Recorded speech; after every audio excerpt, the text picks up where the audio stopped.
What are my top 10 worker placement games? Let's find out coming up. Hey everyone, welcome back to the channel. Before diving right into this video, I just gotta mention a few honorable mentions about some great worker placement games that I just have not had the time to play enough to include them on this list. And starting off, I have Everdale. Everdale is a fantastic game. I've only played this game a few times, so I couldn't include this on the list. I haven't played with all the expansions, but I've heard great things about it. There's also Dwellings of Evervale, a fantastic game in my opinion. I've only played this game once, so I couldn't include this on the list. Now with that being said, let's move on to my number 10, which is Creature Comfort. In this game, players will play as a different animal type and place their workers simultaneously around the game board to gather resources to make their home cozy before winter comes. Now what makes this game so fun for me is that it is a family-friendly, lightweight game. My kids love playing this with us,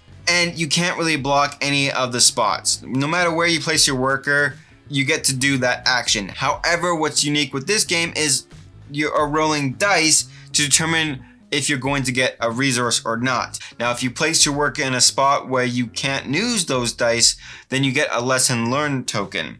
And this will help you manipulate the dice in future rounds to hopefully gain a resource that you need, but the dice just didn't go your way that round. Also, each player has 2 of their very own unique dice that they get to roll and only they can use. It's definitely a lightweight family game, and that is why this one is a hit in my household. Now let's move on to a classic worker placement game, which is a great gateway game to get anyone into playing worker placement, and that is Stoneage.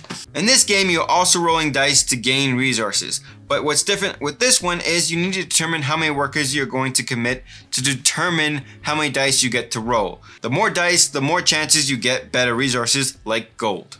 You're also trying to get more workers, and you also want to upgrade your tools, so it's a little bit easier to get some of those resources as well. It's fun, it's simple, it's a classic game, and that is why Stoneage is sitting at number 9. Let's check out number 8. Raiders of the North Sea. The goal of the game is to raid and gain victory points. What makes this game so great is its unique mechanic to place a worker and take a worker. In this game, whenever you place a worker down, you get to use the action where you place your worker, but you can also activate another action spot where another current worker is, making up for some interesting fun combos. If you like Viking games, then you're probably going to enjoy this. You're definitely going to be raiding, you're going to be pillaging, you're going to be getting lots of resources. This was actually my 3rd game into the Garfield series, where they come up with different games depending on the North, the South, the West series. I started my journey with the South Tigris series. I did enjoy those games. I thought they were a little bit heavier and more complex games than what you get from Raiders. I do enjoy Raiders quite a lot out of the North series so far, but I've heard a lot of people like Architects of the West Kingdom, which I'm definitely looking forward to check out. I just haven't played that one yet, but if you're looking for another good worker placement game, I've heard a lot of good things about the Western Kingdom series. With that being said, let's move on to number 7, which is also a Viking game. Champions of Midgaurd. Vikings fighting monsters. What's not fun about that? Pretty much in this game, you'll play as different Viking warriors going around collecting different dice to go and fight stronger monsters to earn glory. Now, I will mention something I really don't like about this game is the whole blame mechanic they have in it. There's a troll that comes out every single round that the players have to go fight. Well, only one player can go fight the troll. And if you don't defeat that troll, or any player that chooses not to fight that troll, will get a blame token. Now, these blame tokens will make you lose points at the end of the game. And I have seen someone that was winning in first place just absolutely get knocked back to last place because they had too many blame tokens. So when that happens, I do have a house rule that I use when I play this game, is it's going to cost people 3 wood, and they can technically get rid of a blame token because in my mind it makes them able to build a new home that got destroyed, so why not? So if you play 3 wood, you can rebuild the house. The people of the town don't hate you as much. Kind of makes sense in my mind. It works, and it's something that I give all players the option to do at the end of the round. And also that way, not one player is always stuck fighting the troll, and not one person is being constantly passed the blame token and not having a fun experience. Tidal Blades. Become the next Tidal Blader by competing in different challenges on different islands. Upgrade your skills on your player board, and similar to Champions of Midgaurd, players are going around collecting different dice. But in this game, it has a very unique dice upgrade system. At the end of every round, players can choose what dice they can upgrade. Depending on a certain skill that they have, will determine how many dice they can actually upgrade. Now, why would you want to upgrade your dice? Well, the dice actually have two different paths to choose from, and based off what dice you choose will determine what symbols you need in order to complete different challenges. And with those better dice, it makes it easier to go and fight different monsters, which will give you a lot of victory points and help you upgrade your skills on your player board too. However, when it comes to fighting monsters in this game, you will lose your dice. And I've heard people say that that's something that they dislike about the game because they spend so long to upgrade to get the best dice, just to lose it when you fight a monster.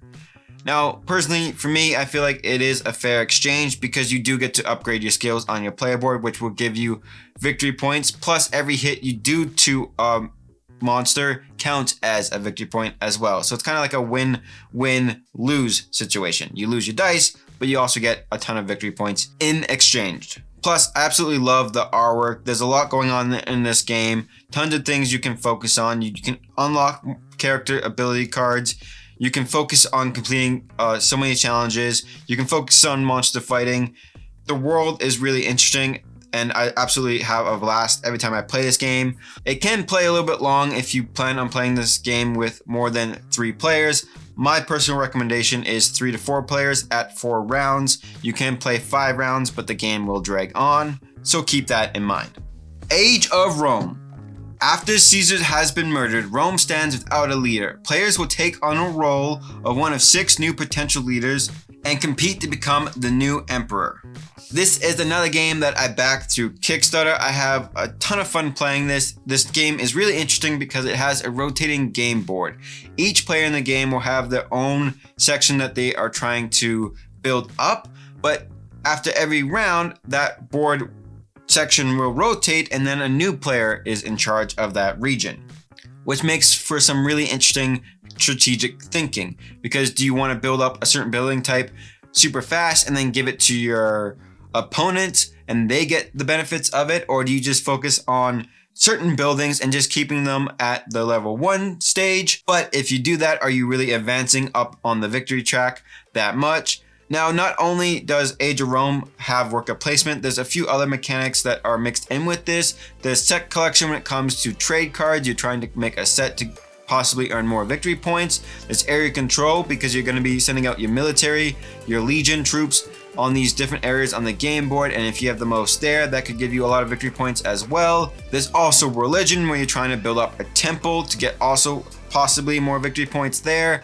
And there's also politics where you have to go and vote. Now, voting is really important in this game because you can sneak some extra victory points in. If you can get so many votes in a row, you can earn victory points that way. But you can't focus on everything in this game. You really want to focus on 2 or 3 things, and hopefully it works out.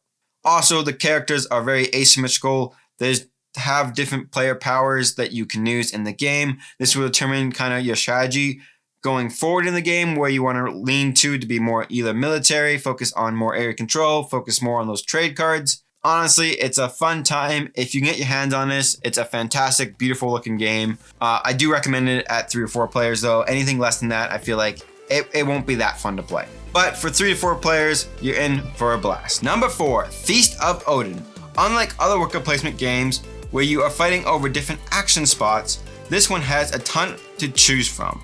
However, the more workers you put in one spot, the more powerful the action can be. And that is what really drives this game. Do you focus and commit a lot of workers and do one big thing per turn, or do you do a bunch of little things and play the long game and then get a bunch of resources and then get a bunch of tiles and fill them out and hopefully win? See, in this game, there's a bunch of tiles that you're trying to earn to gain victory points, but you also need to cover them up because the spots that are left open will cause you to lose victory points. So you really need to commit and strategize early on and think about what is the best move when placing out your workers. If you can find yourself a copy, A Feast of Odin is a great game. If not, there is an online version to check out.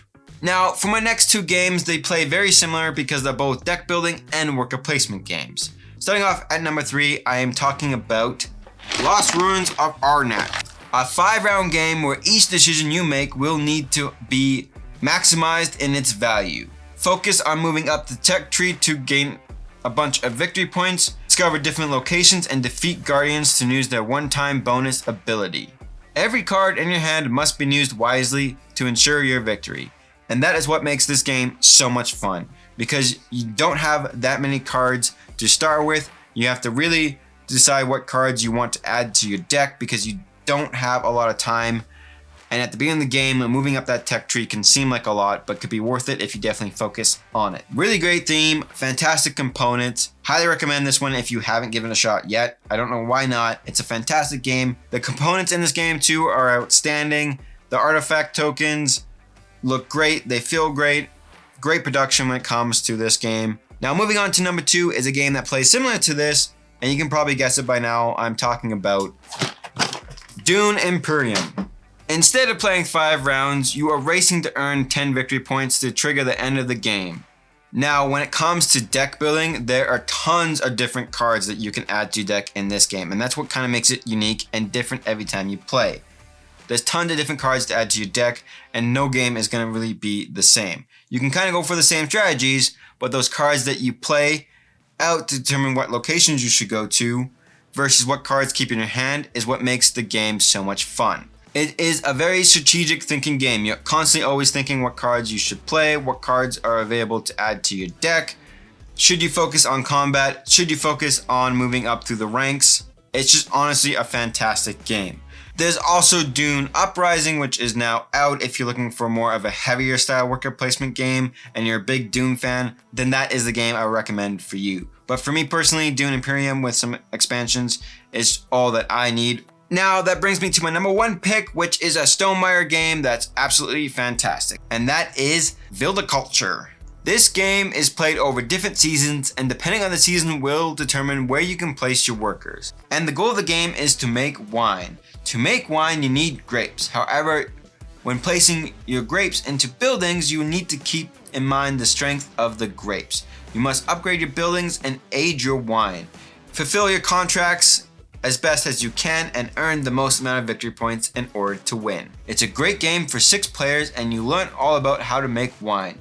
It's not really like a strategic thinking game like it is because you are trying to plan out your moves for the future, but honestly, I don't play it that way. I play it to have a fun time, and that is what I get when I play this game. I think it's a great game for couples, and that is why Viticulture is sitting at number 1. If you guys enjoyed this video, don't forget to hit the like button, and if you haven't already, make sure you are subscribed. It really helps out this channel. Until the next video, I'll catch you guys later. Take care. Bye.